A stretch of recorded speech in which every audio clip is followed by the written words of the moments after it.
Hello and नमस्कार to you all. हामी चाहिँ गीताञ्जलीको टिचर, म चाहिँ सन्जोग राणा मगर। हामी चाहिँ गीताञ्जलीको बारेमा चाहिँ केही भन्नु गइरहेका छौँ।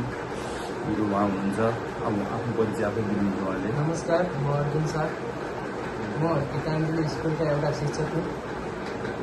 अब हामी चाहिँ यो स्कुलको बारेमा गफ गर्छौँ, तपाईँहरू ध्यान दिएर सुन्नु होला है त।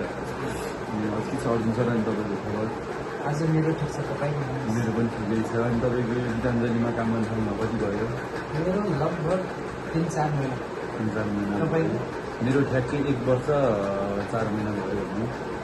तपाईँ एक वर्ष 4 महिनामा तपाईँको यो गीताञ्जली स्कुलमा कस्तो एक्सपिरियन्स? गीताञ्जलीको एक्सपिरियन्स भन्नु पर्दाखेरि चाहिँ म सर्वप्रथम यहाँ कोचिङ इन्भाइरोमेन्ट जान चाहन्छु। कोचिङ इन्भाइरोमेन्ट त्यस्तो के अरे कसैले त्यो प्रेसर गर्ने, यसरी पढाउनै पर्छ, यति गर्नै पर्छ भन्ने चाहिँ छैन।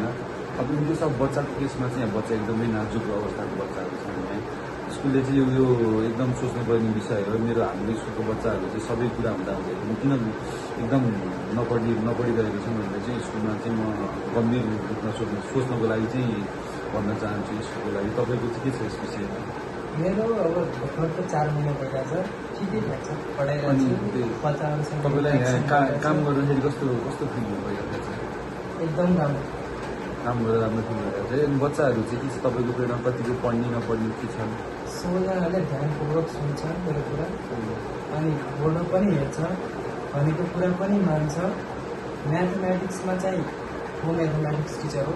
म्याथमेटिक्समा चाहिँ आफ्नो इमेजिनेसन, क्रिएटिभ माइन्ड युज गर्नुपर्छ त्यसमा, अनि त्यो चाहिँ युज गरेर सबै चाहिँ बनाउनुपर्छ। फर इक्जाम्पल हिसाब पनि बनाउनुपर्छ। त्यही भएर भनेपछि बच्चाहरू तपाईँको प्रेरणा एकदम राम्रोसँग पढि नै रहेका छन्, राम्रै छन् बच्चाहरू। अब सर यहाँको साइन्स ल्याबको बारेमा कुरा गरौँ।